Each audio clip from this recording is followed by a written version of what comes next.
산타 English이에요.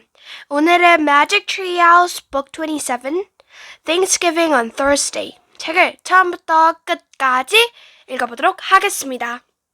Prologue.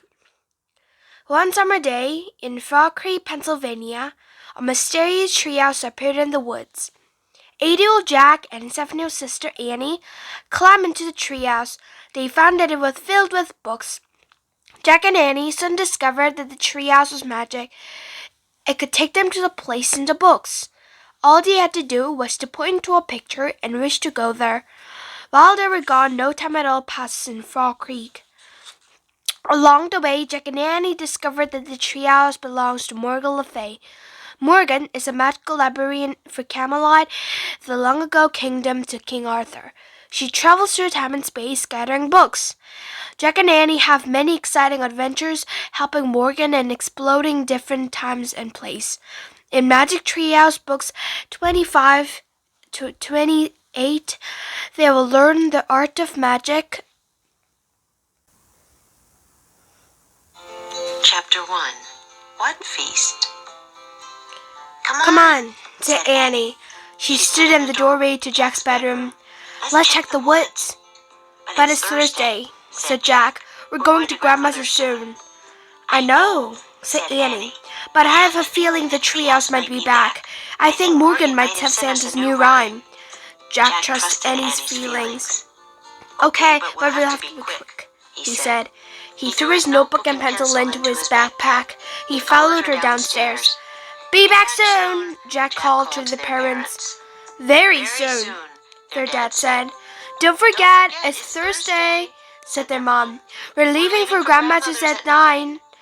I know, said Jack. We'll be back in 10 minutes, said Annie. They hurried out of their house. They ran across the yard and up their street and into the Fall Creek woods. Jack and Annie ran through light and shadow until they stopped under the tallest oak. Yay, said Annie. You're right, said Jack. High in the tree was the magic treehouse. Jack grabbed the rope ladder and started up. Annie was right behind him. They climbed into the treehouse. Sunlight slanted into the window. Good. Our gifts from the last trips are still here, said Annie. She pointed to the scrolls from Shakespeare Theater and the twig from the gorillas. Proof we found the magic of the theater and the magic of the animals, said Jack. Look, said Annie. She pointed to the book lying in the dark corner. A piece of paper was sticking out of it. Jack pulled out the paper. It's from Morgan, he said. He read, Dear Jack and Annie, go log on your third journey to find a special magic. This rhyme will guide you. To find a special magic, when work and the toil were done, gather together, turn 3 worlds into 1. Thank you, Morgan. So who do we gather with? Wondered Jack. Annie held the book. The painting on the cover showed a basket of corn on a table. The title said, A Feast to Remember. We gather at the feast, she said. She pointed to a cover. I wish we could go there. Hold on, said Jack. What a kind of feast? Where and when? But the wind started to blow. The treehouse started to spin. It spun faster and faster. Then everything was still. Absolutely still. Chapter 2. Shh. Jack opened his eyes. Bright golden sunlight poured into the treehouse. The air felt crisp and cool. Annie was wearing a long dress, a white cap, and an apron. Jack wore a jacket with a frilly collar. He wore short pants, long socks, leather shoes, and a hat. His backpack was now a leather bag. I like your hat, said Annie. It's funny. Yours too, said Jack. You look like a pilgrim, said Annie. So do you, said Jack. Oh man, I bet we're in the time of pilgrims. He and Annie scrambled to the window. The treehouse had landed in a tall oak near the edge of the forest. Red and yellow leaves rattled in the cold breeze. Past the forest was a small village, and past the village was the ocean. It looks like where pilgrims lived, said Jack. We studied in the school. He opened the research book and found the picture of the village by the sea. He read aloud, "In 1620, a group of 102 passengers sailed from England to America on a ship called Mayflower. Many of people on board wanted freedom of legend. They wanted to worship God in the way, not the way of the King of England made them. Others wanted to find a new life in a new land. Today we call all the people who sailed in the Mayflower Pilgrims." "Yes," said Annie. Jack read on. "The Pilgrims wanted to sail near New York, but the storm blew their ship north. They landed a bay on the coast of what is now Massachusetts. 6 years before, Captain John Smith had explored the coast. He had named by the Plymouth?" said Annie. "That's where the first Thanksgiving was." "Oh, man," Jack smiled. "So that's the feast." "Wow," said Annie. "My class put them to play at the first Thanksgiving." "Mine too," said Jack. "I played Priscilla," said Annie. "I played a turkey," said Jack. "Now we get to meet the real Priscilla," said Annie. "And Squanto, and Governor Bradford and Miles Standish. Come on." She started down the ladder. "Wait, what will he say?" asked Jack. "We'll just tell them our hay and stuff," said Annie. "Are you nuts?" said Jack. He put the book into his bag. "They didn't understand who we are. We need a plan." He slung the bag over his shoulder and hurried down the ladder after Annie. "Listen, we need," Jack started. "I know a plan," said Annie. "But first, let's get closer to the village and just watch." "Okay," said Jack, "but we can't let anyone see us. We have to be careful and quiet." He and Annie started walking carefully through the woods, but they did not walk quietly. The autumn leaves crunched and crackled under their leather shoes. "Shh," said Jack. "I can't help it," said Annie. "You were doing it too." "They wouldn't stop," said Jack. "Let's get behind the tree and watch it from there." They crunched over the tree at the edge of the woods. In the distance was the row of small log houses with steep thatched roofs. Jack pulled out a book. He found the part of a village. Then he pushed his glasses and read. "The Pilgrims brought chickens, geese, goats, and sheep from England. They brought seeds, plants, and they knew how to make tracks and catch wild animals for food. But they could not survive without the help of the Wampanoag Indian named Squanto. Squanto taught them how to grow corn." "Hi, you," Annie whispered. Jack looked up. Annie was talking to a skinny yellow dog. The dog was sniffing a tree near them. "Don't let him see us," Jack whispered. "Why?" said Annie. The dog looked at them and barked. "That's why," said Jack. The skinny dog barked again and again, till Pilgrim men ran from the other side of the houses. Then more Pilgrims appeared. They all looked in the direction of the barking dog. "Oh no," said Jack. "Let's go back. We don't have a plan yet." He packed his book and started away from the crowd. They suddenly tightened around his ankle. The tree branch snapped. "Ah!" Jack shouted as he was jerked up into the air. Chapter 3. Wow. "Jack!" cried Annie. The skinny dog barked and jumped around happily. Jack was hanging a few feet off the ground with the rope ladder in his ankle. His glasses and hat and bag had fallen to the ground. Jack felt the blood rushing to his head. "I must have stepped on the hunting trap," he said in a strangled voice. "I'll free you," Annie said. She tried to reach the rope, but it was too high. Jack heard the voices over the wild barking of the dog. A blur of people gathered around the Annie. "Oh, mercy!" A woman cried. cried. "We have got a boy," A a man said. said. The dog licked licked his Jack's face. "Help!" "Help," said Jack. A burly man shooed the dog away, then grabbed the axe. Another cut the rope with the knife. Then they gently lowered Jack to the ground. Jack sat in the leaves, feeling dizzy. He took the rope ladder and rubbed his ankle. "Here," said Annie, handing Jack his glass and hat and a bag. He put them all and stood up. Now he could see. About 40 or 50 pilgrims, men and women and lots of children, stared at him and Annie. Some of the children were laughing. The girls were dressed as like women. The boys were dressed like men. One person, though, looking different to everyone in the crowd. His skin was brown. A deer skin hung off his shoulder. His black hair was braided and had feather in it. Is that Squanto? Jack wondered. The one below who helped out the pilgrims. Two pilgrim men stepped forward. One had a smile on his face. The other were frowning. Good day, the frowning-looking man said. Who art thou? I am Annie, said Annie. This is my brother Jack.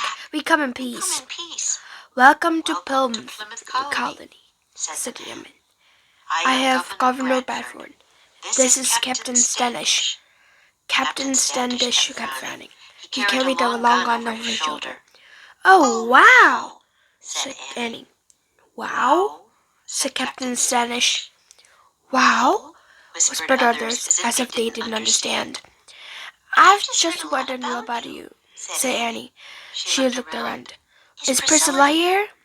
Shh, whispered Jack. I am Priscilla, said the young man. She looked about 17 or 18.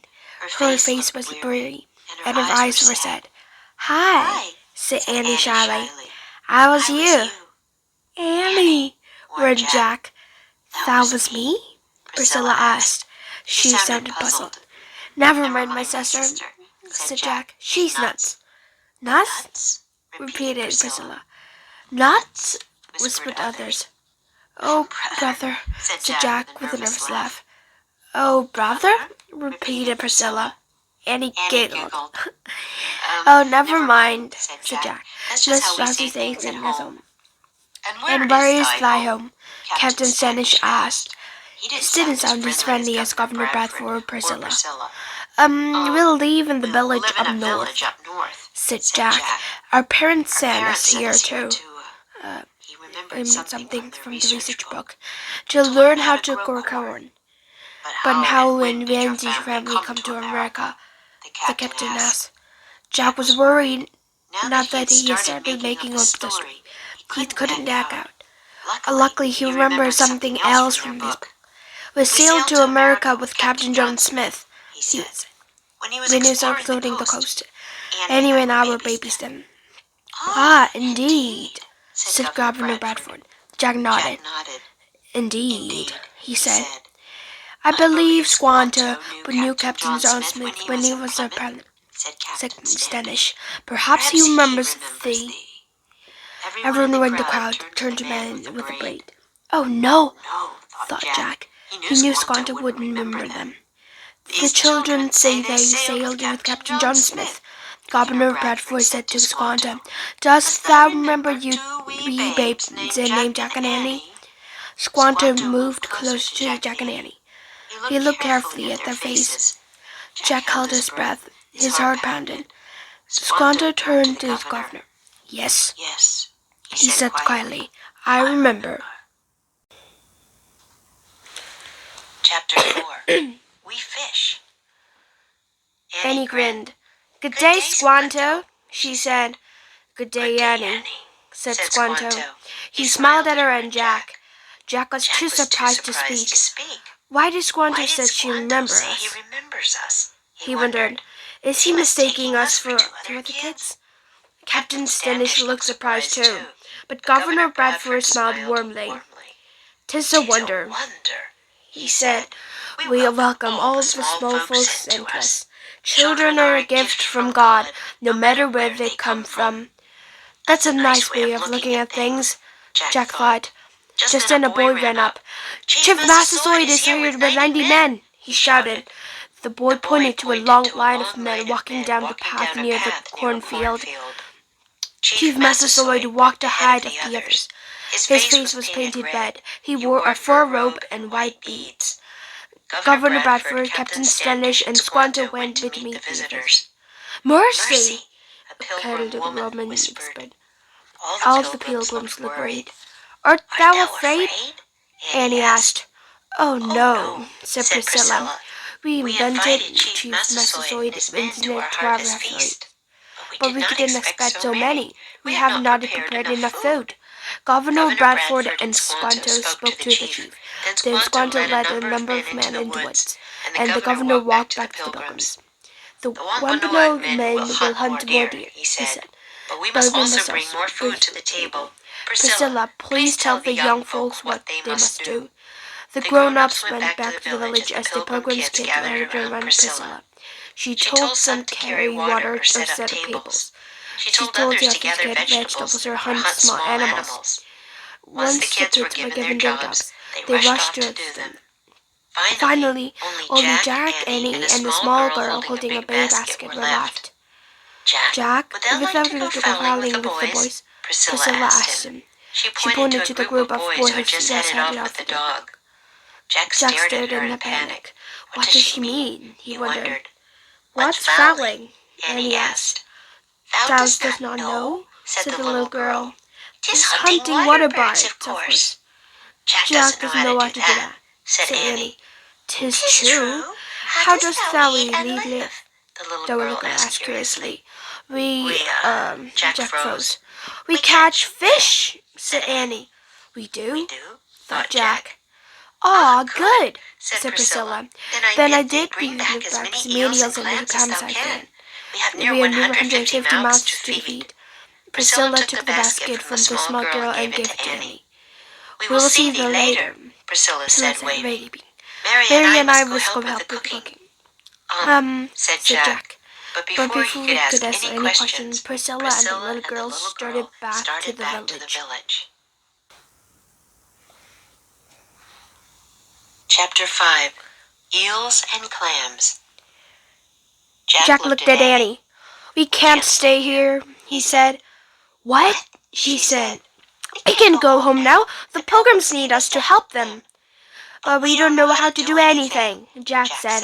"And Squanto is going to figure it out. He doesn't know us. And don't worry so much," said Annie. "We help Mom and Dad make our Thanksgiving dinner every year, don't we? We can help the Pilgrims, but we'll get a hurry." Clutching the big basket, she started running toward the bay. Jack sighed, then ran after her. At the rocky shore, they stopped and looked around.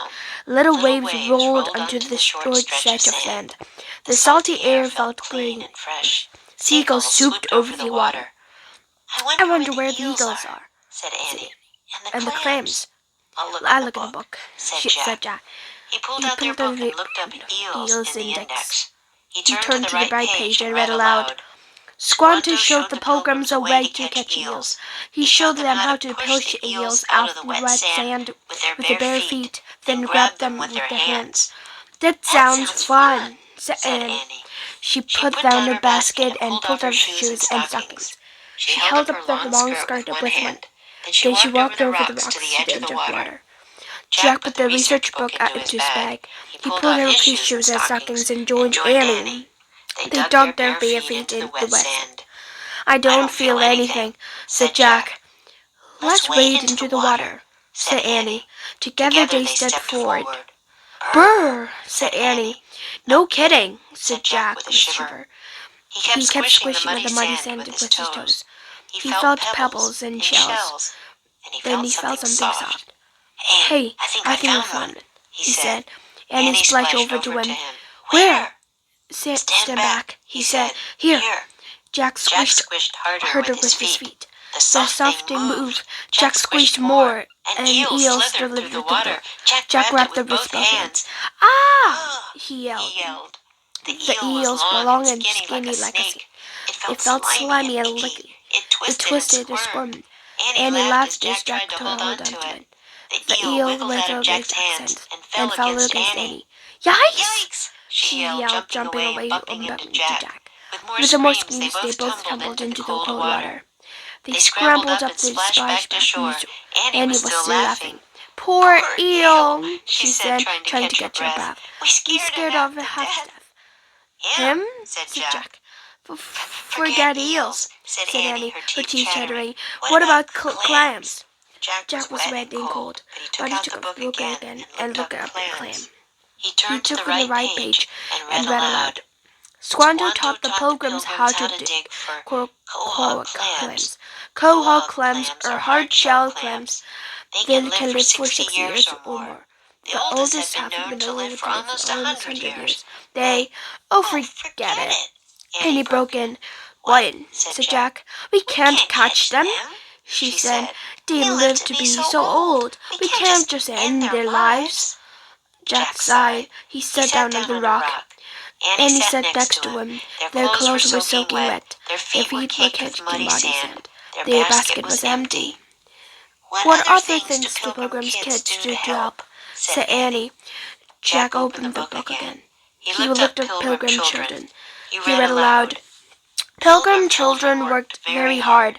They built fences and cared for animals. They planted, harvested, and ground corn. They picked pumpkins, peas, and beans. They guarded the field. They fished and hunted. They carried water. They collected nuts. They cooked and cleaned. They did everything they were told. They never complained about being tired." "Oh man, I feel tired just reading this," said Jack, closing the book. "We make lousy Pilgrim children." "Yeah, I know," said Annie. "Maybe we could do something like you and I." Chapter 6. Good Work. "Good day, Priscilla," said Annie. "Good day," said Priscilla. She walked to them. "Did thou fill the basket with eels and clams?" "Not really," said Jack. "The eel didn't want to get caught," said Annie. "And the clams lived to be so old, we didn't think it was right to take their lives." Priscilla laughed. Her sad eyes sparkled. "What strange children," she said. "But you both look wet and cold. Would you like to come to my house and warm up by the fire?" "Yes," said Jack and Annie. They washed off their feet and pulled on shoes and stockings. Jack picked up his bag. Annie picked up the empty basket. "Would thou like to put some of corns and squash in the basket?" said Priscilla. "Oh, thanks," said Annie. She took some corns and squash from Priscilla's basket. "And perhaps thou like to carry the pumpkin?" Priscilla said to Jack. Sure, said Jack. "Sure?" said Priscilla. "I mean, indeed," said said Jack. Jack. He felt relieved. Now they wouldn't have to go back empty-handed. Jack wrapped his arms around the heavy pumpkin. Annie carried the basket. They followed Priscilla back to the village. The pilgrims whomped and were gathering in the wide dirt street. Women were baking bread in a red oven. Some boys were setting wooden planks on barrels to make tables. Mary, the little girl, was carrying a bucket of water. Squanto sat smoking a pipe with cheap massoid. Governor Bedford and Captain Standish. Jack hoped Mary wouldn't ask him about the plants and eels. He hoped Squanto wouldn't ask him about Captain John Smith. He hoped the governor and Captain wouldn't ask him about home. Jack hid his face behind the fat pumpkin. Priscilla opened the door to the small house. Then she led Jack and Annie into the dark, smoky room. The only light came from one window in the fire. "Sit by the hearth," said Priscilla, "so your clothes can dry." Where's the "Where's the hearth?" hearth?" Annie said asked, Annie, looking looking around. around. Priscilla laughed again, shaking her head. "There, "There, where the fire lies," she said. Jack put down the pumpkin in his bag. Annie put down her basket. The hearth was so large, Jack could have stood stood in it. He and Annie got as close as they could to the warm, crackling fire. Several pots hung over the fire. Near the pots, a turkey was roasting on an iron rod. "The Thanksgiving turkey," whispered Annie. "Cool," said Jack. "The very first Thanksgiving turkey," he thought. "Would thou please stir the corn pudding whilst thou art drying?" asked Priscilla. She She pointed to one of the pots. "Indeed," said Jack. Priscilla Priscilla took the wooden spoon out of a jug of water near the in hearth. her. She She gave it to gave Jack. He He put put it this into in the thick, bubbly pudding and stirred. "I must gather nuts," said Priscilla. "Whilst I am gone, move the roots close to the ashes and stir herbs into the seafood chowder." "Indeed," said Annie. After Priscilla left, Annie looked at Jack. "What are roots and herbs?" she asked. Look "Look in the book," said Jack. Annie took the research book from Jack's back. She looked at roots and read aloud. "The Pilgrims called certain vegetables roots. Their vegetables, such as carrots and turnips, grow under the ground. Ah, said Jack. He picked up some carrots and turnips near the hearth and moved them close to the hot ashes. Next, Annie looked up herbs. She read aloud. The Pilgrims called leafy vegetables that grow above the ground herbs. They made salads with herbs. They used dried herbs to flavor soups and seafood chowders. Jack saw some dried plants hanging from the rafters. Those must be the herbs, he said. Annie broke up a leaf and sniffed it. That smells good, she said. She leaned close to one of the pots. It must be the seafood chowder. It smells like the ocean. She crumbled the leaf into the chowder. She took another spoon from the jug of water. She and Jack both stirred pots. Good work, Priscilla said as she stepped back into the room. Jack smiled. The fire had made him hot and sweaty. The smoke burned his eyes. But he didn't mind. Finally, he felt useful. Priscilla put some walnuts close to the fire. Squanto taught us which nuts are good to eat, she said. Squanto taught me a lot, said Annie. He saved our lives, Priscilla said quietly. Last winter we were cold and hungry. Half our people died. Annie gasped. How? She said. Sickness, said Priscilla. The fever took my father, and my brother. Her eyes were bright in tears. No one spoke. The sound of crackling fire filled the room. Then Annie put her arms around Priscilla. We're so sorry, said Annie. Yes, we are, said Jack. Thank you, Priscilla said with a sad smile. It was a terrible winter, but we never gave up hope. And now, God be praised, we have had a good harvest, and we have peace with our neighbors. In the glow of the firelight, Priscilla was beautiful, Jack thought. Not only was she kind, but she was incredibly brave as well. Come, she said. She wiped her eyes and stood up. Something special is going to take place. Would thou like to watch? Sure, indeed, said Annie. She and Jack jumped up and followed Priscilla outside. Chapter 7. Arm Exercises. Priscilla led Jack and Annie away from the village to a large field. The Pilgrims and Wobbly had already gathered there. Jack could hear the beat of her drum, but he couldn't see what was going on. Make haste, we will listen, said Priscilla. Miss what? Asked Annie. Captain Snatch is about to lead the men and boys, said Priscilla. They will exercise their arms. Why they exercise their arms? Jack wondered. Will they expect me to join? As he hurried after Priscilla toward the crowd, Jack practiced. He stretched his arms out wide. He made circles in the air. Then he flapped his arms up and down. Priscilla caught sight of him. What are you doing, Jack? She asked. Exercising my arms, he said. Priscilla smiled. Then she started to laugh. She laughed and laughed. So did Jack, wasn't sure why. A loud bang came from the field. Jack jumped. He stopped laughing. A puff of smoke rose into the air. As the crowd parted, Jack saw the Pilgrims men and boys proudly holding up their long guns. What just happened? Said Annie. The men fired their muskets, said Priscilla. On special occasions, they like to show off their arms. Oh, thought Jack. Now I get it. The long guns are muskets. Theirs were so arms. So exercising arms means firing muskets. Jack blushed. Priscilla must think I'm an idiot, he thought. But she just smiled fondly. I think he will laugh, Jack, she said.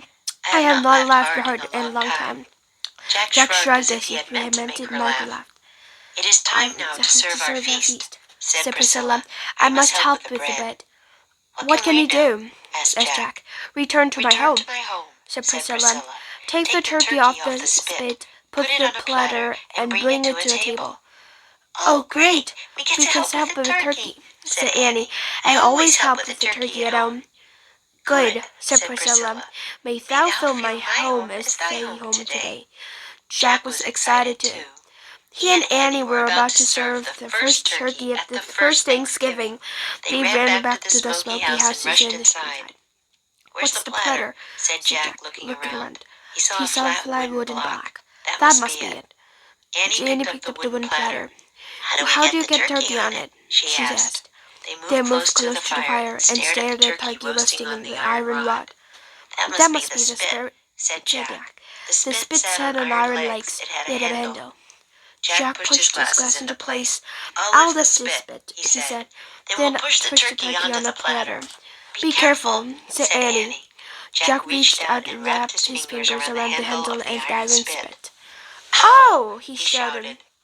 The handle was super hot. He yanked his hand away and knocked the spit off its legs. The turkey fell into the fire. The grease from the turkey sputtered and popped. The turkey burst into flame. The fire roared. Ah! Yelled Jack and Annie together. They jumped back from the hearth. Jack grabbed the water pot on the floor. He threw the water into the fire. The fire sizzled and smoke billowed up. When the smoke cleared, the fire was out. But the turkey was completely black. Chapter 8. The Feast. Jack buried his face in his hands. I don't believe it, he said. I just burned the Pilgrims' turkey. Stay calm, said Annie. I'll get Priscilla. No, don't tell Priscilla, moaned Jack. We have to tell Priscilla, said Annie. She hurried out of the house. Jack lifted his head and stared at her turkey. Oh man, he whispered unhappily. The Pilgrims had worked so hard to get their food. They had such a terrible winter, especially Priscilla, and now we have a room in their first Thanksgiving. The door opened. Annie pulled Priscilla over to the hearth. See, said Annie. The turkey fell into the fire. It burned up. I did it, Jack confessed. Priscilla just stared at the burned turkey in the messy hearth. Then she looked at Jack. He looked away from her. Aw, Jack, Priscilla said softly. Thou looks sad. He nodded. I ruined everything, he mumbled. No, thou did not, said Priscilla. She reached out her hand. Come. Priscilla led Jack and Annie out into the bright autumn light. Look, she said. Jack saw Pilgrim woman and the kids walking into the tables. They all carried wooden platters piled with food. In the other houses there was cooking also, said Priscilla. Jack saw roasted ducks, turkeys, and deer meat. He saw baked fish, lobster, eels, and clams and oysters. He saw pumpkins, beans, and corns, dried plums, berries, and roasted nuts, steamed meat pots, and soups and puddings, and loaves and breads. We had a very good harvest this fall, said Priscilla. We stored many vegetables. We salted our fish and cured meat. And today, our Wampanoag neighbors brought back 5 deer from the forest for our feast. Jack was relieved to see all the food. Priscilla knelt down and looked him in the eye. See, thou did not ruin anything, Jack, she said. Thou and Annie have helped me a lot of this. You have both made me laugh, and you have both acted like kind hearts. Jack was amazed. He thought he'd been no help at all. Come, said Priscilla. Let us join the others. Art thou hungry? Jack nodded. Seeing all the platters of food had made him really hungry. He and Annie followed Priscilla. In the golden glow of the autumn light, Jack and Annie joined the Pilgrims and the Wampanoag at the long tables. Priscilla gave Jack and Annie wooden plates. She gave them big white cloth napkins. These she served plenty of food. Before they started to eat, Governor Bradford stood up to speak. But those of us who came here on the Mayflower did not know how to live in this land, he said, but Squanto came to help us. And today we give thanks for him, and for peace we share with the people, and for all their blessings. Governor Bradford looked at Jack and Annie. Welcome to our feast, he said. At this moment your world, our world, and the world of Wampanoag are not three. They are one. 'Tis the magic of community. Indeed, said Annie. She clapped her hands and looked at Jack. We did it, she whispered. Did what? Thought Jack. Governor Bradford did his hand over his shoulder. Now, he said, we at the feast till the bellies are filled. As everyone started to eat, Annie leaned close to Jack. We found the special magic, she whispered. The magic of community. Remember the rhyme? She repeated it, Morgan's words. To find the special magic, when work and toil are gone, gather all together, turn 3 worlds into 1. Oh man, said Jack. We had forgotten all about it. We can go home now, said Annie. No way, said Jack. We have to eat first. Jack and Annie used their fingers to pick up their food. And they ate and ate and ate. Jack tried everything on his plate except a little bit of veal and 2 clams. Everything he did eat, he liked, even the turnips. Food tastes good, he thought as he chewed, when he ate it outside on the beautiful day with lots of nice people. Chapter 9. Good Day. Slowly the feast came to an end. The guests wiped their plates with their last bits of bread. Then they wiped their hands and faces with napkins. Jack and Annie stood up. We have to go home, Annie said to Priscilla. Ah, thou must go back to thine dominion now, said Priscilla. Annie nodded. Then she kissed Priscilla on the cheek. Thanks for everything, Annie said. Jack wanted to kiss Priscilla too, but he was too shy. Thanks, Priscilla, he said. I thank thee, Jack, she said. Then she leaned over and kissed his cheek. Jack felt his face go red. Excuse me, sir, Annie said to Governor Bradford, but we must leave now. Oh, but we have not taught you how to grow corn, said the little girl Mary. Squanto stood up. Come, he said. I will walk Jack and Annie back to the forest. I will teach them. Oh, thou dost not have to do that, Jack said quickly. He feared that once they were alone, Squanto would figure out they may never before. But Squanto only smiled and waited for them to follow. Bye, everyone, said Annie, waving. Jack waved too. All the pilgrims at one point waved after them. The skinny dark bird. Squanto led Jack and Annie waved in the village toward the outlands. As they passed the cornfield, the dry stalks swayed in the breeze. They made shushing sounds. Squanto stopped wagging. He pointed to a field. You must plant corn in the spring, he said, but the seed in the ground when the oak tree bud is the smallest mouse ear. Wait, please, said Jack. He slipped his notebook and pencil in his back. It was the first time that he had to take notes all day. He wrote, how to plant corn. Oak tree bud equals mouse ear. Then he looked at Squanto and nodded. Dig holes and put the rotting fishes in jar, said Jack. Squanto. Rotting fish? Said Annie, making a face. Yes, rotting fish is good for the soil, said Squanto. On top of the fish, place 4 corn seeds, then cover with dirt. Jack quickly wrote, rotting fish, 4 corn seeds, cover short.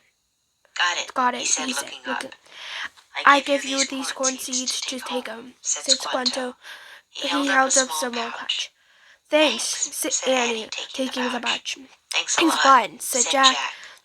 Well, goodbye. Jack was eager to get going before Squanto could ask him questions about the past. Wait, I have a question, said Annie. Squanto, why did you say remember us? Squanto's dark eyes sprinkled. I did not say I remember you, he said. I only said I remember. What do you remember? Asked Annie. I remember what it was like to be from a different world, said Squanto. Long ago I lived with my people on the shore, but one day men came with ships. They took me there as a slave. In the new land I was a stranger. I felt different and afraid. I saw the same fear in your eyes today, so I tried to help you. Annie smiled. We thank thee, she said. And now you must always be kind to those who feel afraid, said Squanto. Remember what we felt today. Indeed, said Jack. Before closing his notebook, he added one last thing. Be kind to those who feel different and afraid. Squanto bowed. Good day, Jack and Annie, he said. Good day, they said. Squanto turned and headed back to the village. The sun was setting. All of Plymouth was lit with a fiery light.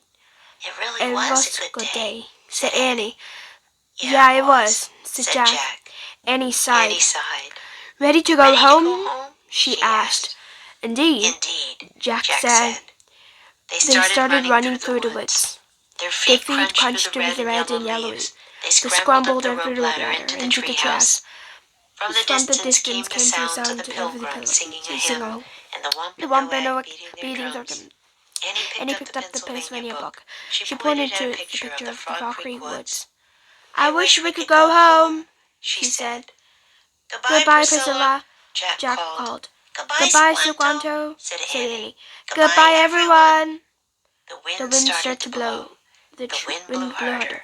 The treehouse started to spin. It spun faster and faster. Then everything was still. Absolutely still. Chapter 10. Thankful. Jack Jack opened his eyes. He sighed. They were wearing their own clothes again. His leather bag was a backpack. Sunlight slanted through the treehouse window. As always, no time at all had passed in Frog Creek.